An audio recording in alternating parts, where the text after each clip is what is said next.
Hello, everybody. Welcome to today's episode of Move, Crush, Count. I'm your host, Scott Joseph. Today's episode is brought to you by J&L Marketing. J&L is a digital and direct marketing agency that helps you outsmart your competitors so you don't have to outspend them. With their innovative approach, J&L helps their clients move the crowd, crush the competition, and count the money. Make sure to visit the website at jnlmarketing.com so you can see how they can help you outsmart your toughest competitors. Let's get started today by introducing our guest. Today, I've got a co-host with me. He's on the show frequently. I don't know. That's you, Sandy. So he hails from the state from my music idol, Bruce Springsteen, the Garden State of New Jersey. It's my pleasure to introduce you to Sandy Cerami, better known as the Solutionist. Mm-hmm. Sandy does an incredible job. Let me get this. It helps when I get this microphone over here. By the way, Jason, it can only get better from here, buddy. Don't worry. You should see some of mine. It's worse. Half time I notice 5 minutes late, I'm already muted. And I'm like, I've been talking for 5 minutes. All right. Well, it's so funny. One adage I got to share. If you can't laugh at Scott, who can you laugh at? Right. So let me tell you what's funny is the last episode we had Steven Rosler from Drive Centric on here, and I realized that we got through the entire intro, and I realized, it helps when you actually hit the go live button. We had to we had to start over. That is great. But let me get back to the Solutionist real quick here. Sandy does an incredible job helping individual clients and companies maximize their retention, their performance, their production, their profitability. But you know what he does better than anyone? He comes on here and makes me look younger. And as long as he keeps doing that, we're going to keep having him back. So, welcome back, Sandy. It's great to be here, Grandpa. Thank you. Appreciate it. Yeah, that's right. I that'll happen officially in August. Sandy and I were honored to have with us Jasen Rice. He is the CEO of LotPop. And this is a company that's revolutionizing how dealers manage their used car departments and their inventory. And they're doing this with a lot of innovative strategies that help dealers maximize their sales and profits. Jasen is a well-respected thought leader in this industry. He has a wealth of knowledge that he's going to share with us today. We appreciate that. Thank you. And he'll be discussing how the most successful dealers are tackling the biggest challenges in this market and driving growth. So, Jasen, welcome. This is your first time on. Welcome to Move, Crush, Count. No, thank you very much. I appreciate it. This is going to be fun. The show just got a whole lot smarter, Jason. The show got a whole lot smarter with you here. Well, Sandy, you am I balancing that out? That is great. You said something. Right. I got to separate you two. Yeah, well, you are. That's it. You said something about what Jasen and his team are doing with LotPop that I think is a great thing to note. Is that he's employing strategies, and what he's doing is amplifying the power and the impact of those strategies using technology. And I think that he has the right approach. He starts with a fundamentally sound business strategy as it relates to optimizing used car performance, and then uses the technology to accomplish that versus the opposite, which is the way most dealers in the business look at things initially. It's like, it's a great tool, or, it's a great gadget. You do it the way it should be done, which is starting with a great strategy and philosophy in terms of how to run the business.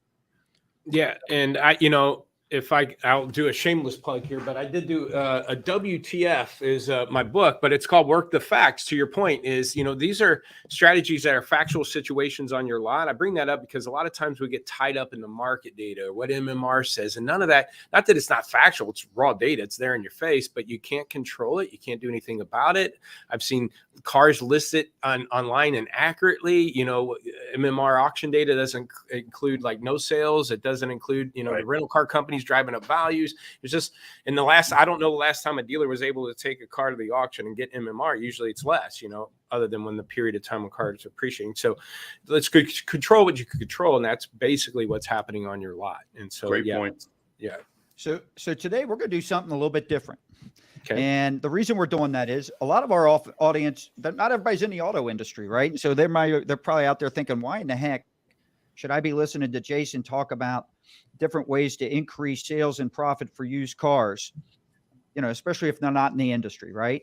So obviously, if you're in the industry, this is going to be a show you definitely do not want to miss, especially with today's market conditions. But as a lot of you know, Sandy and I, and maybe you don't, Sandy and I coordinate the Business Bourbon and Cigars Leadership Retreat. We've done several of these now for the automotive industry.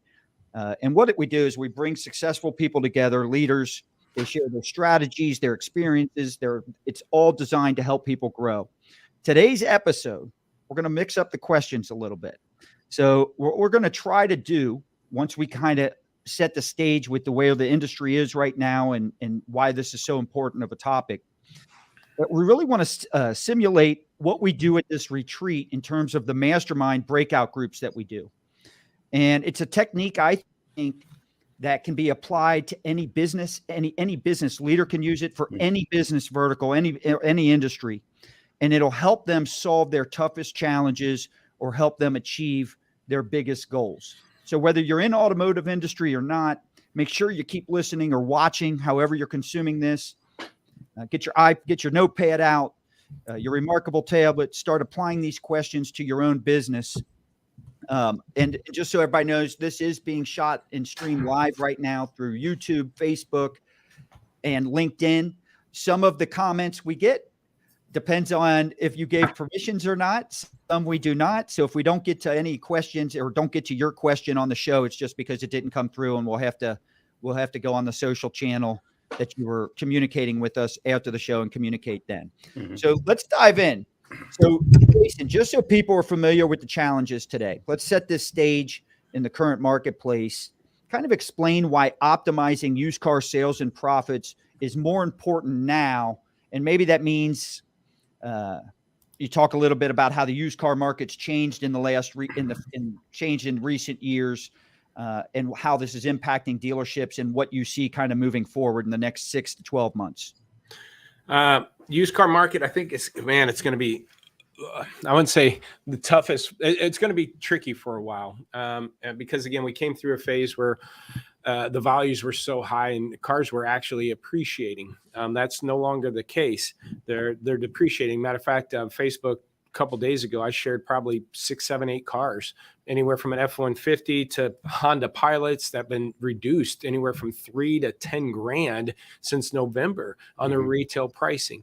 So here's the thing. A lot of dealers that have bought cars in October and November, they're dropping these prices significantly. The bad thing is you turn around and wholesale's up and they're like, prices are coming back up. The market's coming back. Right. Well, that wholesale's fine. But until you buy that car and put it back on the retail market, once you do that, you got to realize you're competing with a guy that had a car since November that's dropped his price $5,000. And you either got to wait till that car sells for your price to be relevant. But by the time that happens, you're the age car and you got to start blowing it out. So it's going to be the tightest margin spread that we're going to have for a little bit, because it's busy right now. Matter of fact, my wife and I are shopping for a car for her. And there's a couple cars we've seen and they've already sold real quick. And I could see it on the dealer's lot. They seem pretty busy, but that's at normal tax season. Problem is we track it through Google Trends and stuff, and we've tracked it for probably close to 10 years now as shopper indexes. And you can get it right off of Google Trends, google.com/trends. Just type in used cars and look at year-over-year comparison where we were this time last year to this year. On a scale of 100, last year is probably about 78. And right now we're like in the 60s. So shopper activity is lower. Now, if you do it a 5-year span, last tax season was 20% lower than the previous tax seasons. Okay. Shopper index is 99, 98, February, March for the last 5 years. Last year was 78 or something like that, 75. So currently right now we're below last year's activity. So the tricky part is there is less cars. Hard part is I don't know if it's less cars. There's not less cars on the road. There's 20 million more used cars on the road. I mean, if a car's on the road, it's a used car. So there's more cars. There's never been more cars on the road. So there's cars available. We've sold 13.8 million new cars. That's the equivalent of 2011. Yep. Are we whining about shortage of cars? No. Okay, so there's plenty of cars out there. They're just not hitting the lots yet. And we track that national listings and local listings on autotradercars.com for our dealers. And we look year over year. We can say, hey, yeah, there's a 10% drop in your market. But I don't know if it's shortage of cars. One, I give you an example again. My wife, her lease is up in 6 months. Well, these manufacturers decide to screw with the contracts. And what I mean by that, I always loved leasing because I could either sell it, buy it, trade it, or walk away. I had those choices. Now what's my choice? I could buy it or trade it in on a new Volvo or a used one, or certified one. But I'm ready to buy right now. I actually went to a Volvo store. They had a used car I wanted to buy. They wouldn't let me do it. They wouldn't let me do it because I had 6 months left. And unless it was on a new Volvo or a certified, I can't turn this thing in. So either I buy another car and have 2 payments for the next 5 months, or I sit and wait till this lease is. I was like, what's the difference? If I'm going to hand you the keys in 6 months, why don't you just take the car now? You know the difference. Yeah, they won't. And it's probably going to be a $5,000 cost to them. $3,000 to $5,000 by the time in 6 months from now. Good point. Of what the value is going to be. Because what do you think? What do you think is the motive behind that, Jason? I'm curious because I have thoughts. Because they want the car. Volvo wants the car. I told them. I said, because I talked to the financial. I was like, "Are you kidding me?" I said, "I've always when I signed this agreement, I could trade it in, sell it, or walk away. I want to trade it in." Well, no. In the description, Volvo owns this car, and at any point in time, if they want to do what's best for Volvo, and we don't have cars, so we want the car back. So even if I trade it to a Volvo store, that means the Volvo store gets it, not Volvo. Volvo wants it and then tries to sell it back to these dealers. And so my car has to sit for 6 months. It's not in the market, but it could be in the market right now. And I think if you look, mine's a 2020. So a lot of these 19 to 2020s where their leases are up, they're not going to be really, it's usually at July, August, summer sales-a-thons that a lot of people go in and buy a new car and lease them. It's going to be June, July. That's when ours is up 6 months from now. Our last payment's June. And we're going to turn the keys in. You're going to see an influx. And by then, new cars are already up 30, 40, 50%. New cars are up. And anybody that's wanting to trade in their car right now is that bought it in the last couple of years, they're going to need there's already incentives on new cars. Yep. So they're going to need a $3,000 to $5,000 rebate to get out of their car. Yep. So they're going to have to buy new. So then more trades are coming in, more leases are going to come in. It's just going to be a weird next 6 to 12 months for dealers. Well, it's funny because we're going to have to deal with the tail end of the COVID hysteria. And I mean that in a positive way for the market. And then trying to work our way back to some sense of normalcy in terms of what a true supply and demand market looks like. What a incentivized supply and demand market looks like versus a true supply and demand market. And there is conflict, as you know, with the parties involved. So you throw in, which is the OEMs. You throw in the possible housing market. I'm watching that's going down. You throw in interest rates going up. You throw in inflation, credit card bubble. I mean, that's what I was going to ask you, and maybe it's just a combination of it all, right? Is it in terms of what do you think is going to play the biggest role on all this volatility with used cars? Is it the economy? Is it interest rates? Is it increased in new car inventory? Well, a couple things. Opinion? Don't get fooled by wholesale's up. Okay, well, that doesn't mean retail's going to be up. Okay, that's one. The customers have to be there to buy it. Dealers are willing to be at the lane and buy it, but doesn't mean they can turn around and sell it to Joe Schmo. So I shared 2 headlines the other day on February 3rd. One said, January jobs blowout, record 160 million employed. So record unemployment. And then the next headline, to your point, Sandy, credit card debt hits record near $1 trillion. And I said, maybe these 2 headlines have something in common. Maybe people are going back and getting jobs. The wife has to go back and get a job this time, or the husband that stayed home, or the teenage kid because the mom and dad can't afford their cell phone or their car payment anymore. And the kid's going to have to, people are going back because, to your point, credit card debt, $1 trillion. Second thing was another headline I shared, either Wall Street Journal or something. The delinquency on car payments. Okay. It went up, the highest that it's been, and it's high. It's higher now than February of 2009. Yeah. Y'all remember what February 2009 was? Yes, sir. Right? It was a kick of the recession. There's more late paid car payments right now than the kickoff of the recession. Started in 2008, but we really got kicked in the head in 2009. And so you throw in that credit card debt, you throw in the fact that customers are behind on these car payments. I'm hearing dealers talk about customers, what they're doing right now is they can't trade out of this car that they're paid $700-800 a month. They're used to paying $500. Now they bumped it up to $700. They can't afford to trade out of it. So what they're doing is buying another car and then walking away from the and then dropping that one, because it'll screw up their credit. By the time they need another car, their credit will be cleaned up by then. Correct. Absolutely. So good. Wait a minute. We're not advising that. We're just saying that's what some people are not giving financial advice on this particular car. Yeah. No, but what you just said is, it's not a little thing. It's a phenomenon right now. I'm hearing that from a number of dealers. As a matter of fact, one who's going to be at Business Bourbon and Cigars, Scott. I'm not going to name him here, but he's had that happen a number of times at his store over the last couple of months, because people just did what they had to do during COVID. And there was the, I'll call them the Biden bucks flying all over the place.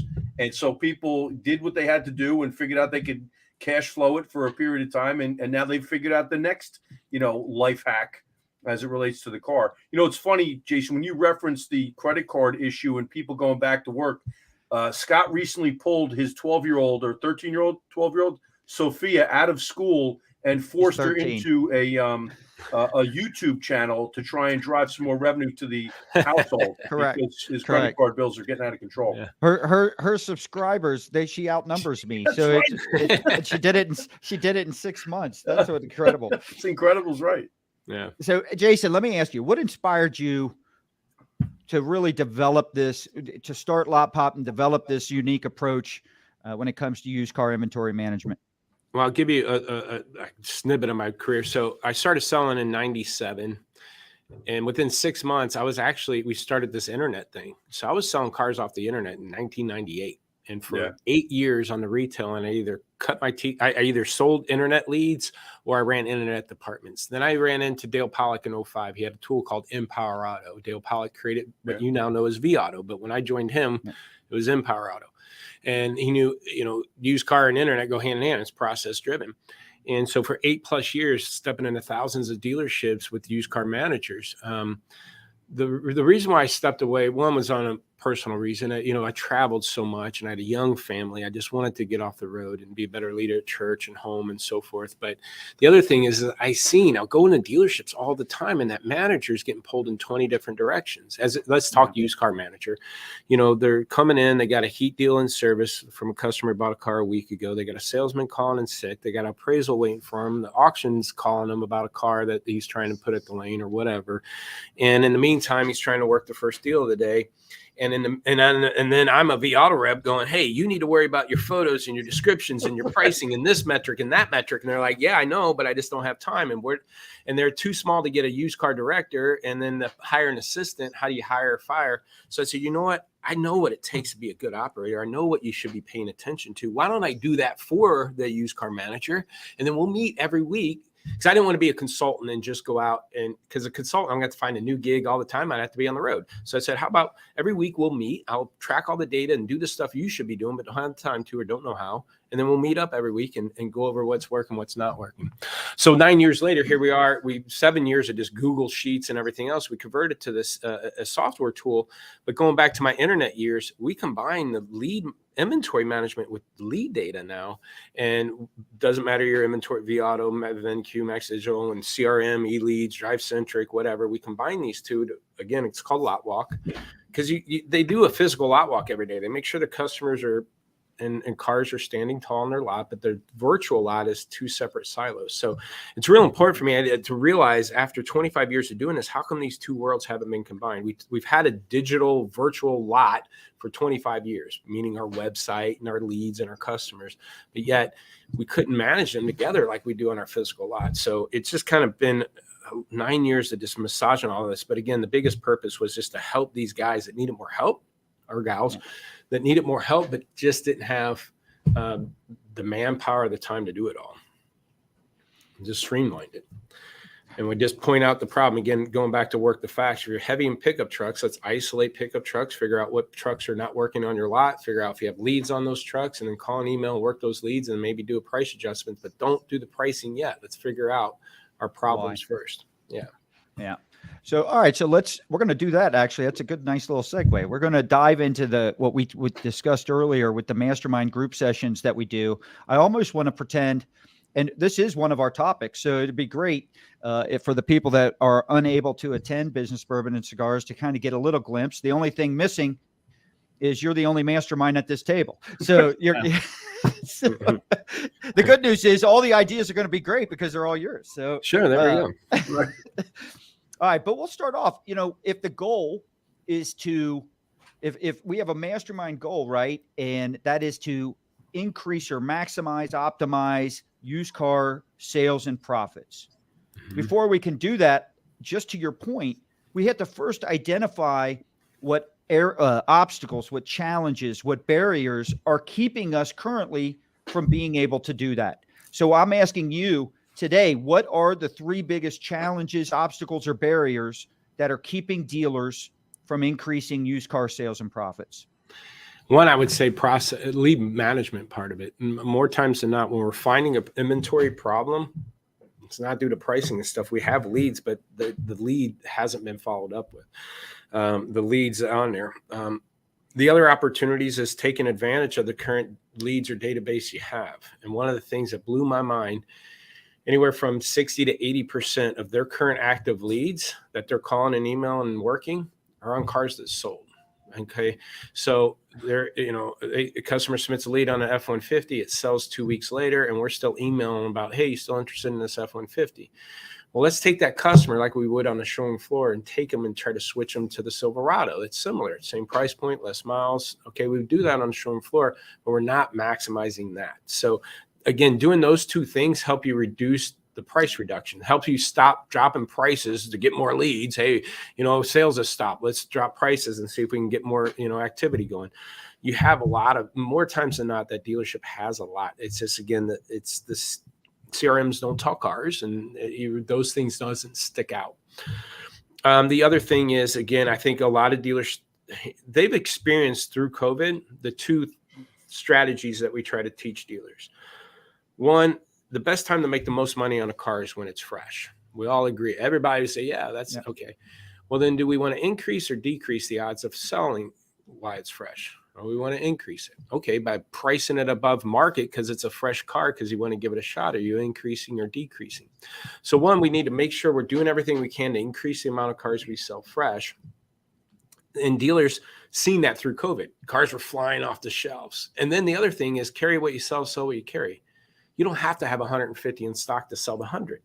And again, they learned that through COVID. Right. They were selling 120 with 80 in stock, and they couldn't keep it going. So those 2 strategies, they actually learned through COVID. We tried to teach that well before COVID, but only the discipline. And so you're going to have to going forward. And one of the 2 things they should have learned from COVID is, man, I don't have to have 100 or 150 to sell 100. And then if they could focus on that first 30, sell rate and increase that, the rest should fall into place. So when demand drops, and so when demand does drop, my question to you, because the rule of thumb that you just quoted there, I need 150 to sell 100, and you're saying it doesn't need to be, and I agree with you. Do you see that going back to that as demand drops and people just saying, well, I just need more used cars to sell more? Or do you see them do you actually see these guys taking what they've learned and continuing that? I like to say, I know you got to be friendly on here. Well, no, I mean, a lot of we, and I say we, because, we're actively on calls every week with our dealerships. We're actually changing prices. We have some dealers that have us handle their prices. Some, hey, I'm on vacation this week, just go ahead and do it. So I say we as part of, we tend to have a short memory. Okay. And we want to hold on to our wins. Okay. And so what's funny is dealers tend not to react, or managers, whoever, don't tend to react to a problem till there's pain involved. Okay. And it's just like anybody else. I don't go to the doctors, and I should, but I'll wait until it feels funny. And then all of a sudden I can't move it anymore. Then I'll finally go in. Right. So, I think, tax season's going to soften up by second week of April. and it'll be obvious by the end of April. It won't be painful till May, and the end of May, and they'll react then. And they should have been reacting to it, March 20th, knowing, okay, the next week or two is going to slow down. Let's shift. Yeah. So, we're so month to month, and that's the other bad thing. So it's hard to learn from our previous mistakes from 2 years ago, because I'm just focusing what I got to do this month. But if they step back and looked at it, one of the things to kind of piggyback off that, one of my fears was, man, I just feel a fear for that salesperson that just got in the business the last 2 to 3 years, and or that used car manager that just started taking that role in the last 2 to 3 years, because they're going to get hit with reality if we go back into kind of recession type scenario. Yeah.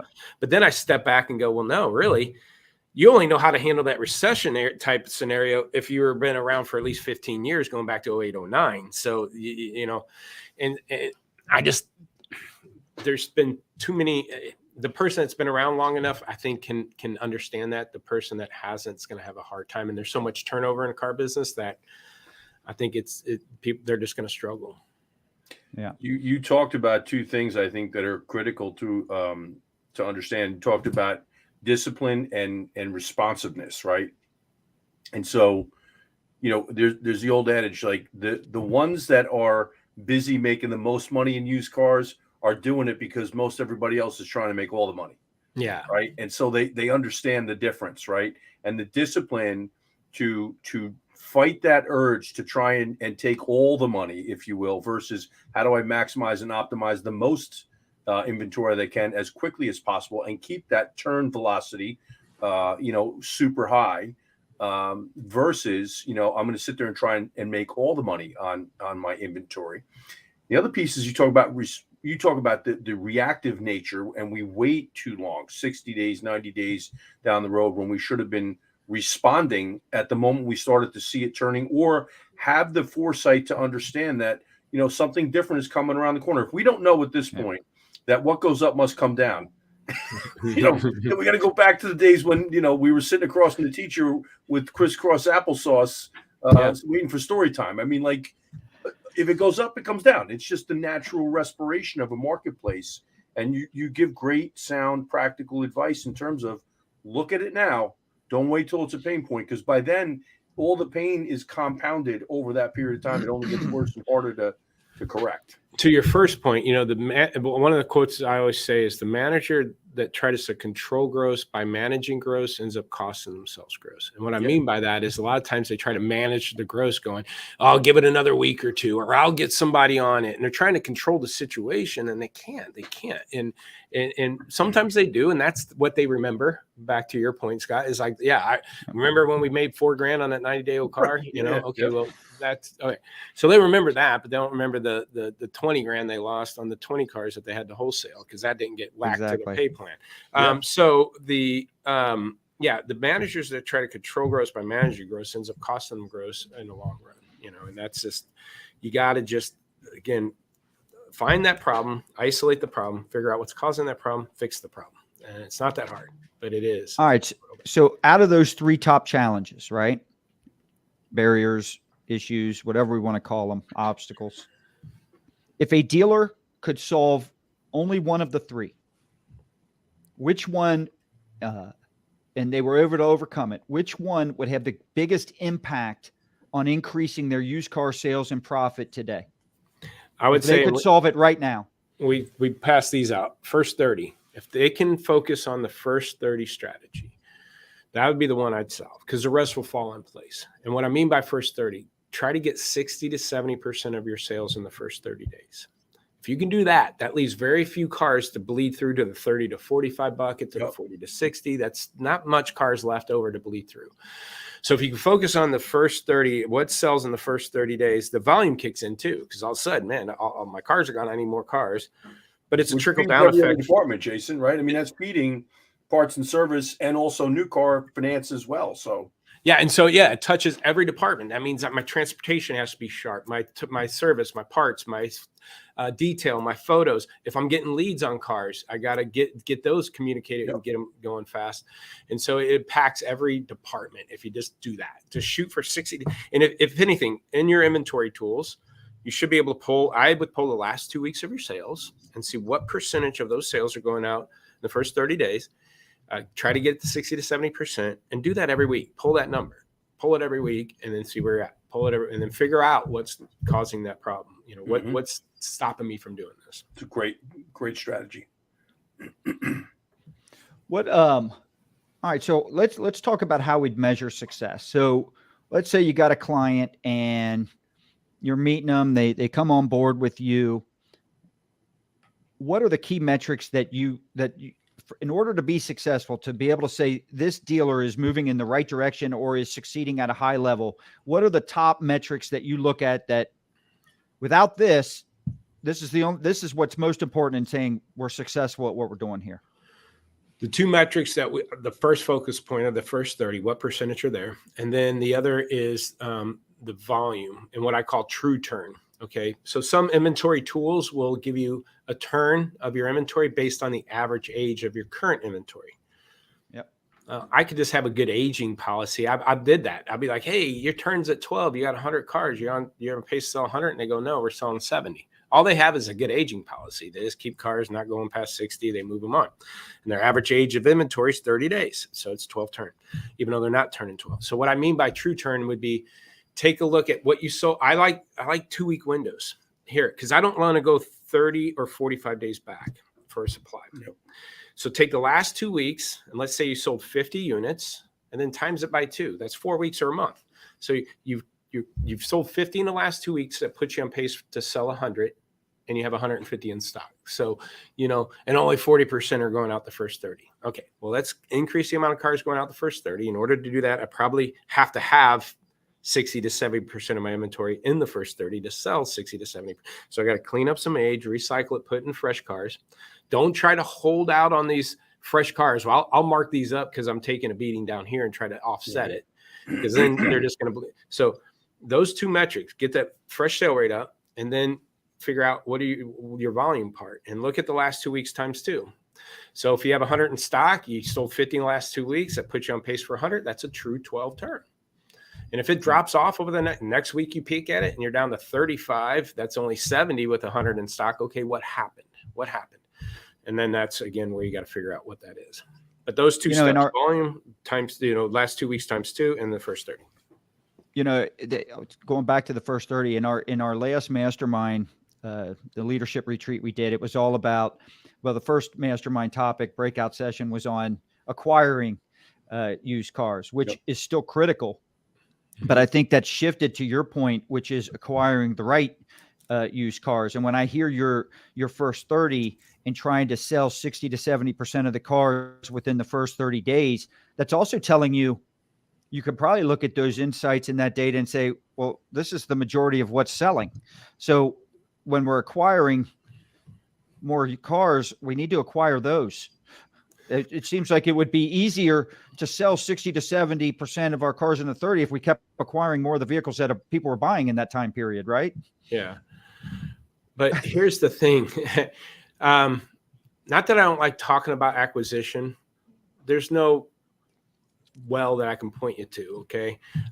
So the thing is, most dealers want to avoid going to the auction. The only benefit about going to the auction, you get to pick and choose what you get to buy. So if I'm a high volume or decent volume new car franchise and I want 80% of my inventory, used car inventory, to be trade-ins, well, guess what? You don't get to control your trade-ins. You're going to have a purple PT Cruiser show up on your lot on your oldest age unit, and you're going to buy a trade for a purple PT Cruiser because you want to get out of this oldest unit. Now what? And so I think a good process can move a bad car. Okay, so you're going to get stuck. You can't control a lot of shit. Even if you go to the lane and you got 200 cars that you've made up all the bids that you want to buy, and I'm going to bid on these 200 cars, and here's what I'm going to bid. I bet you 80, 90% of those cars you don't end up buying. Shoot, 100% you don't end up buying. So then what? You need 20 cars, you end up calling Enterprise, or used to, and say, hey, you got 20 Malibus, I need some cars. You overpay for those, and now you got a bunch of rental rockets. But if you have a good process, a good process can move a bad car. Bad car meaning, you know, not a rusted out flood car. I'm talking about, I bought it wrong. I paid too much. It's got the wrong miles. Wrong cost. Now, good process could be good pricing process, could be lead management process, and paying attention to it at day 2. Because think about the cars you're buying today are going to be aged and when the tax season's over. So if you don't move them in the next, so pay attention to day 2, 10, day 8, day 10, day 16, and have a good process in place, and you'll move that bad car. So acquisition's tricky. There's no, even now, private party acquisition. That's good. But now a lot of people are dipping in that game. It's getting to be more competitive. And a lot of people are in a bad situation. The last 2 years, it was easy to private party acquisition. Oh, you want 10 grand for your car, mister? I'll give you 12. When can you be here? Right.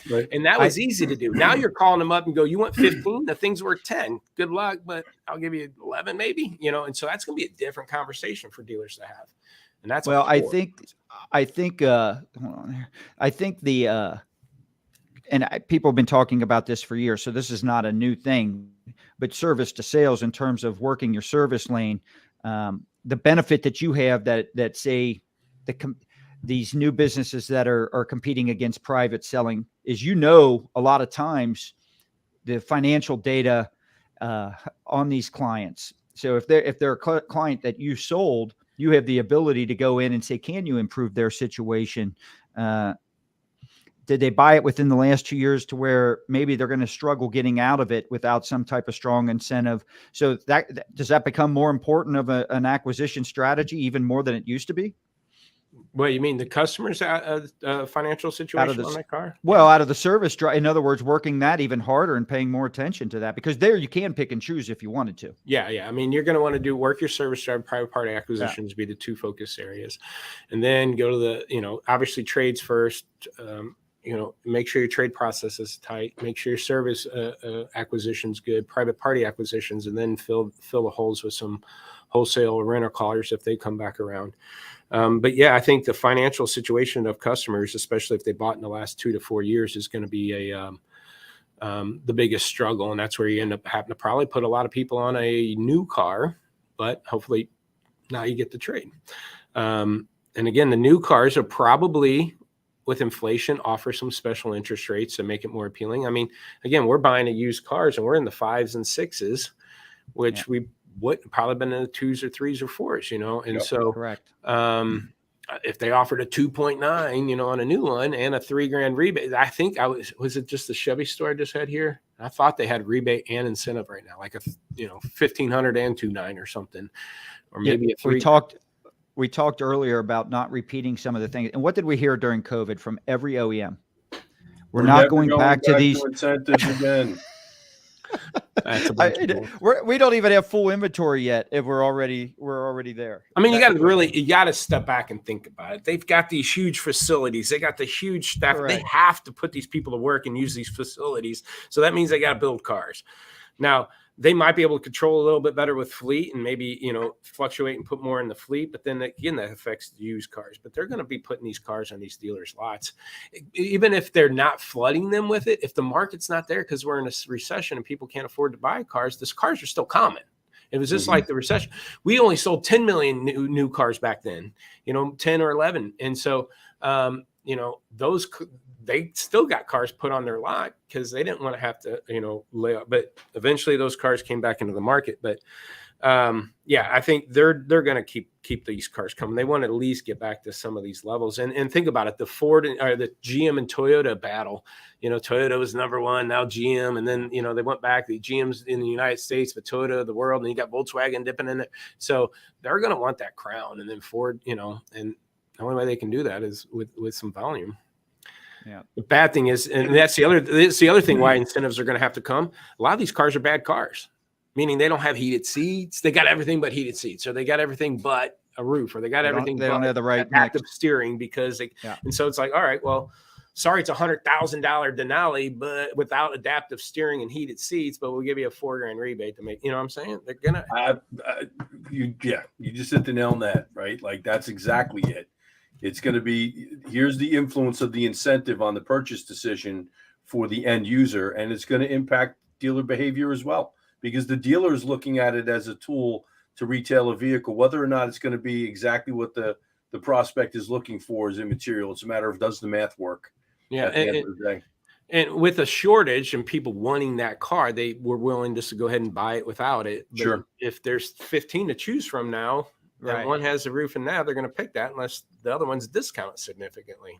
We could apply the exact same strategy you were talking about before with respect to your ability to respond and see around the corner, if you will, with respect to used vehicle markets on the OEM side. I mean, like, for God's sakes, how many times do we have to see this show with the OEMs over and over and over again?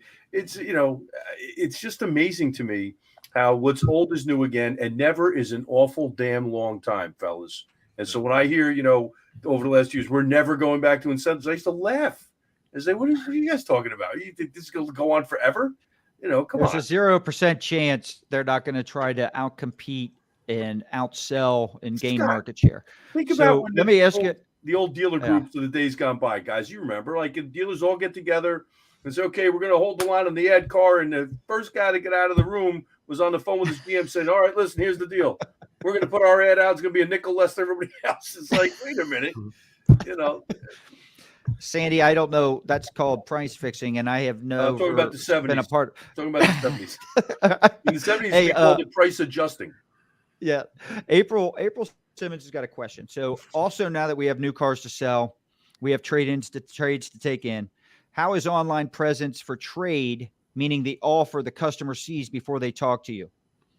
I guess she's asking how important are like instant cash offers and all those. Right. To me, you're gonna have to have, and this is where most dealers struggle, because these aren't high closing percentage leads or activity. A lot of people just put out, like my wife put out a feeler what her Volvos were for trading, but you can't trade it in. It's going to have to go back to Volvo, evidently. We can't trade it in. So you're going to have a strong follow-up process. Right. You're going to have to, because these people are probably going to get knocked backwards on the value and be like, oh, crap, I thought it was worth more than that. Now, you're going to have to be able to overcome those objections. Like I said, used to be, because dealers would create these vehicle buying centers, a VBC, and they'd have VB reps, and those could be hourly people that limited car experience or sell experience. They're just calling and emailing all these people to try to get somebody hooked, and then they were able to offer them that or more for their trade-ins.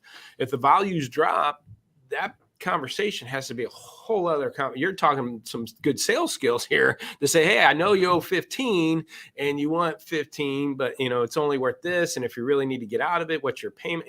It's going to have to be some finagling to get these people out, and that makes it even a lower close. But I think it's important because customers are going to want it. And here's the thing, like I said, when my wife's shopping around, and if you guys have Six Flags, it's like she has a season pass. She's just test driving everything. I'm like, you're going to tick these people off. You're just like going for all the rides, aren't you? And so she's like, yeah, this sales rep's getting aggravated with me. I said, well, I guess so, but she should help you. And that's my point. The person that helps her buy this car, because she's all over the place, but the person that does help her buy this car is going to earn our business long term. Goes back to the trade-in thing. If somebody submits a lead, they're inquiring about something. Even if you can't get them now, but you help them over time and follow up with a good process, can move a bad car. Maybe 6 months or 8 months from now, they're in a better equity situation on the car. Absolutely. They have some money down. That's when you get the deals, but that's a lot of work. And right now, I wish we're so instant satisfaction with dealerships and management and team that they don't want to go through all that pain and headache.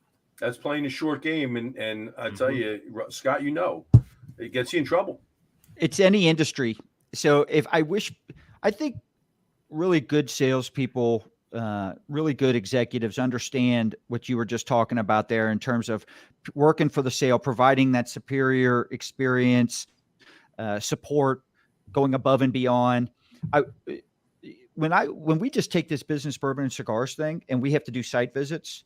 So, we get the tours, they go all out and letting you stay. And of course those site visits, right? Those are the ones where they're putting on their best face. But ultimately, if all things are equal or close in terms of the locations, what it always comes down to, and my wife, Trish, she handles the logistical planning for these events.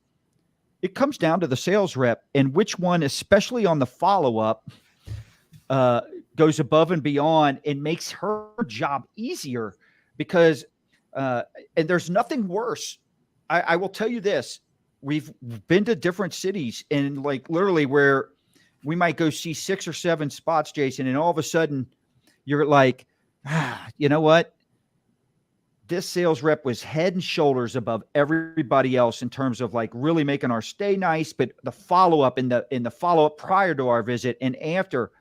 But the challenge of where you get torn is maybe there's 2 of those and you have 2 good reps and 2 good locations. And then it makes you sick to your stomach to have to turn one down because you've built that relationship with them. And that to me, that's any industry. Well, even worse is like, again, the place that she's going is and now we're just looking for a used SUV, 35 to 50 grand. But I mean, where she's going is this Porsche, Maserati, Land Rover dealership. So it's they got Ferraris and everything. So it's a high-end store.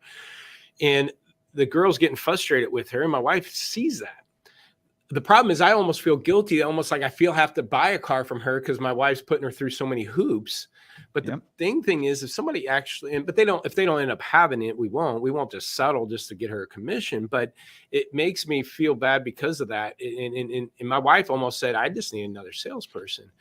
But all it takes is one of these other stores, which we've been to Audi store, we've been to the Volvo store, we've been to a used car lot. It just takes one of those people to just help her. Hey, I got this in when it could do this. Hey, would you want to come in and test drive this? What if I brought it to your house? Somebody's going above and beyond. Even if we didn't buy from them, I guarantee you my wife would be like, because like I said, we're buying 3 cars in the next 6 months. And my sister-in-law just bought a car. My wife would be like, hey, you need to go see Tommy. He took care of me. I didn't buy it, but they didn't have it. But you got to go see Tammy or Tommy at so-and-so. You know what I'm saying? She would just eat it up. She would love it, and she would refer everybody to it, even if she'd feel bad for not buying it from them. But yeah, to your point. You're raising a great point, Jason. Like a true selling professional is going to know that information because they've done a good job during the relationship building process, right? So it's amazing we're talking about this because last night I'm sitting there and I developed an acronym, SALES, but it's SAALES, sales as a leadership education service, right? And so Sean it was Ryan who just came up here with a comment, Ryan Van, who said, follow up. And we talk about, start connected, stay connected. And where you're going is know that information, right? You're going through a leadership and education exercise with your prospects and your clients every single day. Know that you have 2 or 3 opportunities. Own that driveway, right? Own that household opportunity with respect to multiple vehicles. A couple of years back, we bought 5 cars in less than a year in my household, and it was like bonkers. But if anybody had paid attention, they'd have known that, and they would have had 5 car deals, right? Yeah.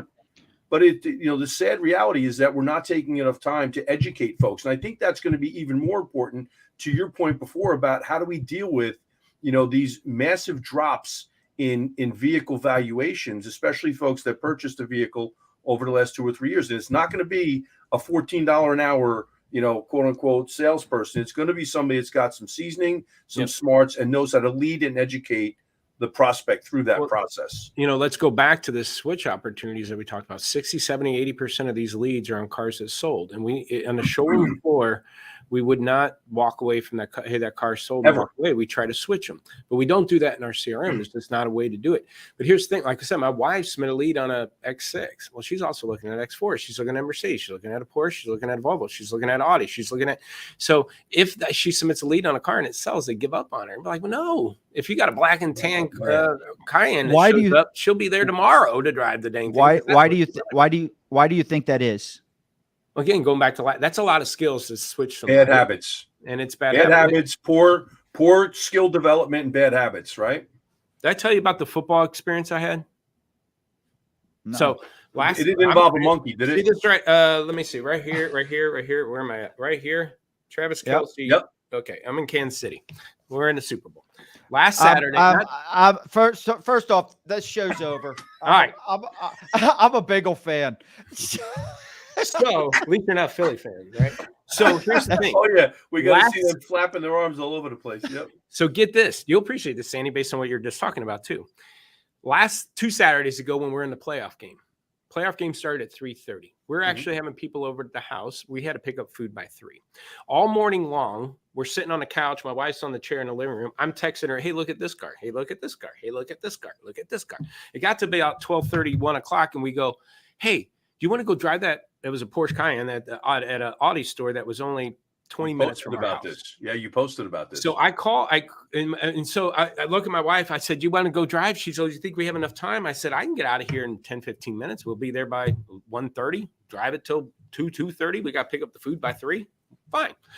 And so we called the store, and my wife goes, well, hey, why don't you call before we drive all the way out there, make sure the car's still there? I said, fine. So I called the store, and of course, ring, get the operator, put it on hold, get transferred again. I think it was the sales manager. Matter of fact, he had my caller ID because he goes, you calling from St. Louis? Even though I live in Kansas City, my cell's a St. Louis number. I said, no, I'm in Olathe. He goes, oh, cool. You're real close by. I'm calling that Porsche Cayenne. Is it in stock? Yeah, it is. Let me get you somebody. So then he passes me on to a salesperson. I get the salesperson online. And I said, hey, yeah, we're interested in coming to test drive that. Oh, okay. Yeah, it's here in stock. He goes, but we might be closing early. I said, oh, okay. He goes, yeah, the big game. I said, yeah, I know. He goes, yeah, so maybe around 3 o'clock. And I kind of laughed. I said, oh, really? He goes, yeah, but if Monday could work, we can maybe, if that'll work better for you. And I kind of laughed. I said, really? I kind of laughed. I said, really? I had it on speakerphone, so my wife heard this whole thing. And I said, oh, okay. All right, well, thanks. Bye. And I just looked at my wife. I said, did that just happen? Did that just happen? So, yeah, I shared it online, and there's a mix of emotions. Some got good for the dealer and worry about employees and everything. But I'm like, my goodness, are you 3 o'clock on a Saturday afternoon? Were we kidding? They're used to COVID where people just come. You just have to come in when I tell you to come in. You'll be lucky if you see her when I get here. But if anything, I said, to be fair, if I would have said, I'm in a hurry too. We got people coming over. We want to be at about 3 anyways. It probably would have been a conversation, but I shouldn't have to pull that out of me. He should at least ask for my name or said, hey, you're in Olathe. How about if this doesn't work? I'll bring it to you on Monday. Would that work for you? Absolutely. Something. But guess what? We haven't gone back by that dealership to go buy that car. And we haven't even tested it. We've been to 6 other dealerships and test drive 6 other cars. I want you offline to send me the contact info for that dealership. I'll reach out to them. We'll teach them a thing or two. Well, it's funny. It's part of a dealer group, and a GM at their other store hit me up on the back channel and said, hey, I bet you're talking about my store, They should have done that. We're closing at 3-2, but I'm not telling my people the last minute, blah, blah, blah. And I'm like, my gosh, are you kidding? But are you that not spoiled? At 3. You said it. Be creative. Be creative and figure out a solution that makes sense, that's palatable for the prospect, right? How about take a deposit ahead of time? Say, listen, let's put a deposit on the vehicle. We'll refund it to you, but let's get you set up so at least we can hold the vehicle for you. If I want to do something to bind you to the opportunity. I said they have my phone number. If anything, I would have thought maybe Monday they called me and said, hey, did you call on Saturday? Would you like to come in and look at it? They know I'm 20 minutes from them. I said I'm in Olathe. Yeah. And my wife wants me to leave work all the time to go test drive these cars. I'm like, babe, I got to work. And so if these guys would just bring it to my office here, which is only 10 minutes from my house, my wife literally can meet me here. That's we can test drive it together. Yeah. And we can get you appraisal on your car while we're there. Absolutely. They would earn my business, right? And I'll just wait. Exactly, hey, just wait for Tommy. He's looking for a car for us, babe. Yeah, but I seen this one. I know. But get with Tommy. See if you find. You know what I'm saying? We would try to buy a car from them. Need to get them invested. And like I said, 3 cars. I just co-signed for my son 2 weeks ago. My wife's lease is up. My 15-year-old's turning 16 in July. Own the driveway. Own the damn driveway. Just be a little bit curious about your prospects, right? But back to your point, it's a little long story, but I think they got spoiled over the years with COVID. The cars are flying off the shelves. They can ask whatever they wanted.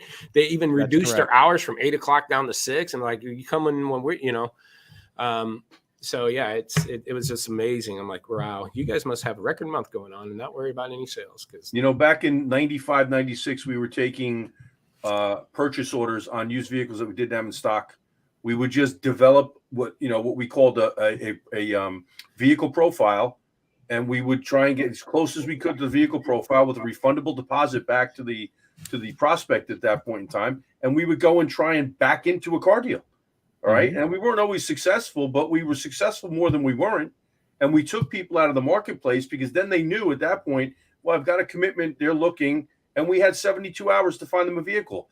very often we'd use the first 72, show them 1 or 2 vehicles that didn't make sense, and earn another 72. You follow me? But you got to be creative if you want to win in a market like we're about to enter into. Oh yeah, and I don't think anybody's going to be reaching out on a car or a lead or show up to test drive unless they're serious about doing. If they're real, 100%. With high interest rates, inflation, eggs costing $12, whatever. Now they're going, but it's tight for people right now. And yeah, they might have bad credit. Bad credit people they don't care about the economy. But I mean, either way, it doesn't matter. People have great credit. My best customers were the bad credit customers because I got them done and they loved me for it, and they send their friends to me. Absolutely. And I treated them like a good paying customer. I didn't treat them like a bad paying customer. Amen. All right. Final question. I want to be respectful of everybody's time here. What role do you think investing in brand building and relationship building play in maximizing used car sales and profits? Great question. Wow. What role does what play? Brand building and relationship building. I'll give you an example. Like obviously during COVID, when acquisition was a priority, dealers weren't branded themselves prior to COVID as being a buying center.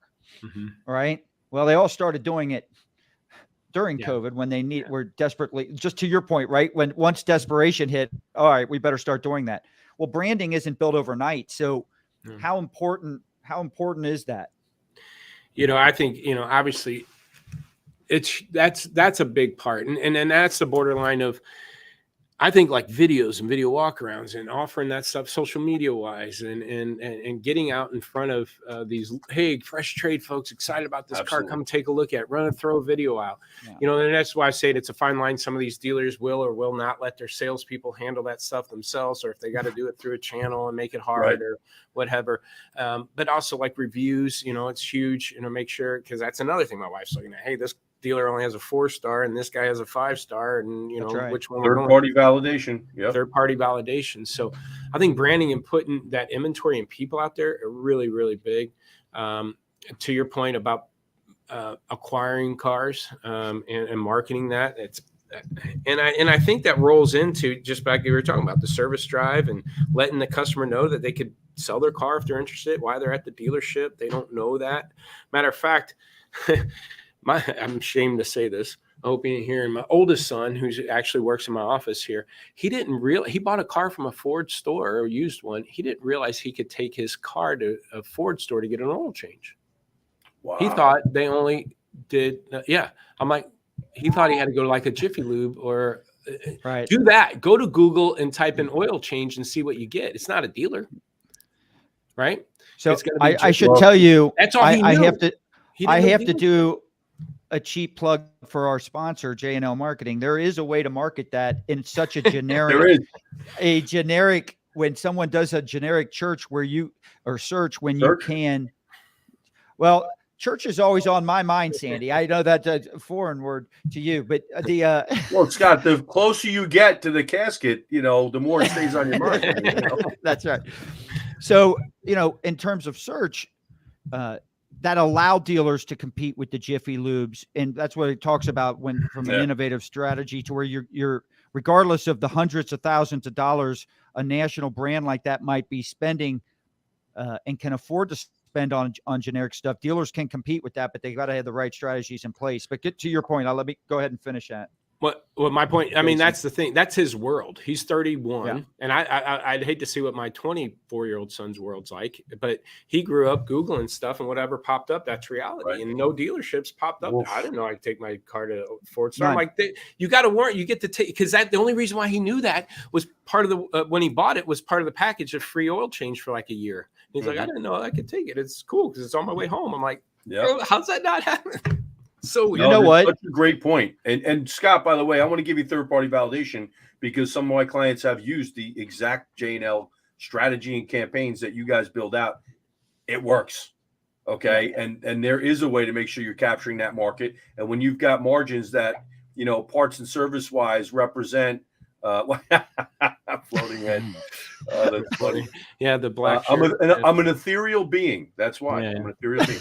But when you are maximizing opportunity in the part of your business where you're producing 60 to 65% gross on parts and labor, man, it's an easy investment to make, and the return is immediate. Well, let's wrap this or talk about used car and acquisition again. How many can I get in my service drive to do oil changes to offer to buy their cars? That's right? exactly. You know, drive that low funnel business. Correct. Even if it costs you money. What if if you gave away for free? I thought about that. Even if it costs you $50 for an oil change, how much does it cost you to get a person into your dealership in the first place? So if you had to eat the $50, but you could either upsell them on wipers and brakes and or try to buy their car. You know? Yeah. So yeah. Well, first off, that goes back to data, Jason. I mean, if you're a service manager, fixed ops director, and you sit there and say, you know what, I've tested this. Every time I give away an oil change, yeah, it costs me this, but this is the percentage I retain after that moving forward. And I hope, and the lifetime value after that is this, and it brings in an annual revenue number of this and profit of this, whatever it might be. Then it's easier to make that call. But if you don't have that data and you're not looking at it, then the data is fine, but it also comes back to process. So let's add to that. A good process can sell a bad car, and a good process can buy a good car, you know, because you can work your service lane and buy the good cars coming out. Well, what are people going to be looking for, fellas? I mean, you know, if you listen to dealer social media and went onto their website and looked at their ads during COVID, every dealer was screaming, we'll pay you top dollar for your trade. That wasn't what was important to people. What they were looking for is who can find me my next vehicle, right? So the messaging was completely inverted in terms of what was important to the person receiving the message. They were speaking for what was important to the person that was delivering the message. Oh, yeah. Got to take that to heart as we see the market shift now. What's it going to be? Let us help you get you out of a vehicle that maybe you're, you know, buried in at this point in time. And the messaging speaks to that, and that'll drive opportunities to buy vehicles the right way. Correct. You know? Sure. All right. Well, in closing today's episode, first off, I want to thank our guest, Jasen Rice, for joining us and sharing his expertise on how to maximize used car sales and profit. Thank you. As a special shout out to our co-host today, Sandy Cerami, who brought his unique perspective and insights to the conversation. His floating head, his phenomenal hair, all appreciated. Did him and Steve get in a fight on who had the best hair when you guys had? I cannot win that battle, Jason. no. I surrender to Steve Rossler. The man's lid is off the charts. You're close. Maybe about half his height, but 20 years ago in the place. Yeah. 20 years ago, Sandy could have competed a little bit better on that. Not today. Not today. All right. So, yeah, I also, to the MCC audience out there, I hope you found today's episode informative, more importantly, actionable. And when I talk about actionable, I'm talking about, I'm hoping this show inspired you to take some of this mastermind approach. Some of the questions we asked, what are those 3 biggest obstacles and barriers? Jason did a great job identifying those. Yeah. But then he broke it down and said, all right, if we could only solve one, right? What would have the biggest impact on moving us towards achieving our goal or exceeding our goal? And then walking through that process and how we solve that issue. So to me, the techniques we discussed today can be applied in any business, any industry, and help you solve your toughest challenges, help you reach your or exceed your biggest goals. Don't forget to visit the Move Crush Count channel on YouTube and movecrushcount.com. Make sure you subscribe, follow the show on Instagram. And if you're interested in connecting with others who are passionate about business and leadership, join our Facebook group. And of course, I want you to visit LotPop, and you can see it scrolling there, at the bottom, lotpop.com, and also sandycerami.com. Make sure, let's not forget our gracious co-host We appreciate for joining us as well. But I have to say this, Scott, if you're a dealer out there or a manager and you're not on the LotPop platform, you need to go to the website right now, because as I said when we kicked off the show, the thing that impressed me the most is I did some research, is that Jason's entire platform is built off of a strategy, a fundamental strategy that delivers results. And the platform itself is the amplification piece. If you're not looking at these guys, take the time and get in touch with them and do yourself a favor. Yeah. So I'm looking forward to our next leadership retreat, Jason. We appreciate you coming. I think I can't wait. You're going to add a lot to those tables, and I think the dealers are going to appreciate it. And quite honestly, I think you'll be amazed at what you get back from the dealers in terms of how it can help you as well. So yeah, absolutely. It's really a two-way street. Right. Yeah. Yeah. I appreciate Incredible. So Looking if forward you've enjoyed this episode, we grow organically here. So please take a moment, leave us a review. If you did not enjoy this episode, just tune in to the next time, and hopefully you'll enjoy that one, and then you can leave a review. So we only want Or reviews just from the if people you that didn't enjoy it, blame it on Sandy. Yes. Floating head. But your support helps us reach a lot more listeners. It also helps us continue to bring the type of content and information that you want. And finally, a big thank you to our sponsor, J&L Marketing, for supporting the Move Crush Count podcast.